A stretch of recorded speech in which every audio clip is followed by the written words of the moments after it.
ఇక పెద్ద నోట్ల రద్దుతో సినిమా హాళ్లన్నీ వెలవెలబోతున్నాయి. ప్రేక్షకులు తగ్గిపోవడంతో కుర్చీలు ఖాళీగా కనిపిస్తున్నాయి. ఒక్కో షోకు లక్షల్లో రావాల్సిన కలెక్షన్లు 1500కు పడిపోయాయి. 4 షోలు ఆడాల్సిన థియేటర్లలో జనాలు లేక 2 షోలను మాత్రమే ప్రదర్శిస్తున్నారు.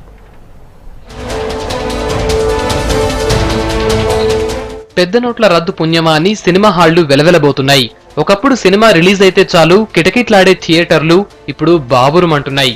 ఖమ్మంలో ఏ థియేటర్ చూసినా అప్పట్లో హౌస్ఫుల్ గా ఉండేవి. కానీ నోట్ల రద్దుతో అంతా మారిపోయింది.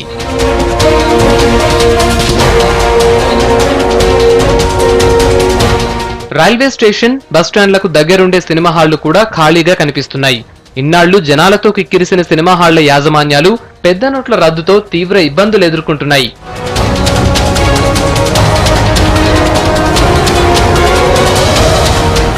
ఇప్పటికే చిల్లర కొరతతో నిత్యావసరాలకే ఇబ్బంది పడుతున్నారు జనం.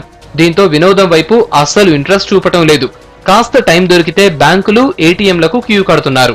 రద్దయిన 500 రూపాయల నోట్లు, 1000 రూపాయల నోట్ల వల్ల క్యాష్ కౌంటర్లో కూర్చొని టికెట్ ఇస్తావా ఏమని గొడవ చేస్తున్నారని దానివల్ల మా కలెక్షన్ కూడా తగ్గిపోయింది.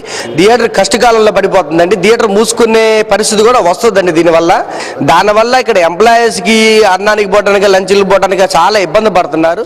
పెద్ద నోట్ల రద్దు ప్రభావంతో ఒక్కో రోజు లక్షల్లో కలెక్షన్స్ వచ్చే థియేటర్లు ఇప్పుడు నష్టాల బాట పడుతున్నాయి. ప్రస్తుత కలెక్షన్లు 1000 రూపాయలకు మించటం లేదంటే పరిస్థితి ఎలా ఉందో అర్థం చేసుకోవచ్చు. 10ల సంఖ్యలో ప్రేక్షకులు వచ్చినా షో మాత్రం వేయాల్సి వస్తోందంటున్నారు.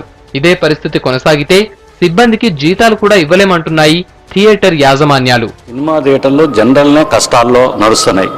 థియేటర్లన్నీ లాసులలో నడిచి మల్టీప్లెక్స్లో అలవాటైతున్న టైంలో సింగిల్ స్క్రీన్లో కలెక్షన్లు తగ్గిపోయినాయి. సినిమాల్లో కలెక్షన్లు కంప్లీట్గా పడిపోయాయి.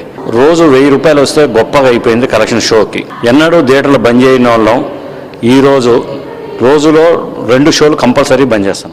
ఖమ్మం, భద్రాద్రి కొత్తగూడెం జిల్లాల్లో ప్రస్తుతం 33 థియేటర్లున్నాయి. వీటిల్లో 500 నుంచి 900 వరకు సీట్లున్నాయి. 10, 20, 50, 70 రూపాయల చొప్పున థియేటర్ను బట్టి టికెట్ అమ్ముతూ ఉంటారు. అయితే ఇప్పుడు ఈ నోట్లు ఎప్పుడైతే రద్దు చేశారో అప్పటి నుంచి ఫస్ట్ 2-3 రోజులు పర్వాలేదు అనిపించింది. రోజుకు రోజు పరిస్థితి బాగా దిగజారిపోతుంది. ఇప్పుడు సినిమా మొదటి రోజు కూడా ఫస్ట్ రోజు మార్నింగ్ షో వేసే పరిస్థితి లేదు. మార్నింగ్ షో పడతలేదు, మ్యాట్ని పడతలేదు. ఫస్ట్ సెకండ్ షో ఎప్పుడో వస్తారు, అది వాళ్ళకి వీలుంటే. అరాచక మొదలయ్యే అవకాశం ఉంది కాబట్టి ముందే గ్రహించి ఈ సమస్య పరిష్కరించాలని కోరుతున్నాను. ఒక్కో షోకు 40 నుంచి 50 వేల వరకు రాబడి ఉంటుంది. పెద్ద నోట్లు రద్దయిన ఈ 10 రోజుల్లోనే పరిస్థితి ఇలా ఉంటే రానున్న రోజుల్లో థియేటర్లు నడపడమే కష్టమంటున్నాయి యాజమాన్యాలు.